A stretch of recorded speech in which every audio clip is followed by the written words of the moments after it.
À partir du 1er juillet 2024, toutes les entreprises assujetties à la TVA auront l'obligation de pouvoir recevoir des factures au format électronique.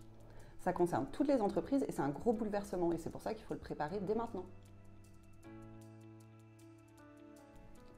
Seulement une TPE sur 10 sait définir ce que c'est une facture électronique au sens de la réforme.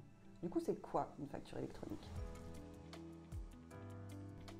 Une facture électronique, c'est une facture qui est émise, transmise et reçue sous forme dématérialisée et qui comporte un socle minimum de données sous forme structurée.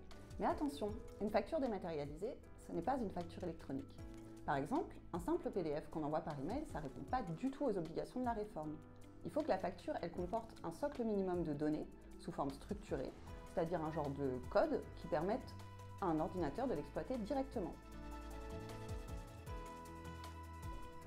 Il y a deux grandes évolutions avec la facture électronique. D'abord, le e-invoicing qui correspond à la facture électronique telle que je viens de la décrire pour les ventes de biens et de services entre les assujettis à la TVA et sur les opérations sur le territoire national. Ensuite, le e-reporting concerne les opérations qui ne sont pas couvertes par le spectre de la facturation électronique. C'est par exemple les opérations B2C, c'est-à-dire avec les particuliers, ou celles avec des tiers à l'étranger. C'est une obligation complémentaire pour les entreprises qui doivent transmettre leurs données de transaction à l'administration fiscale. Donc pour conclure, tout le monde ou presque est concerné par la réforme.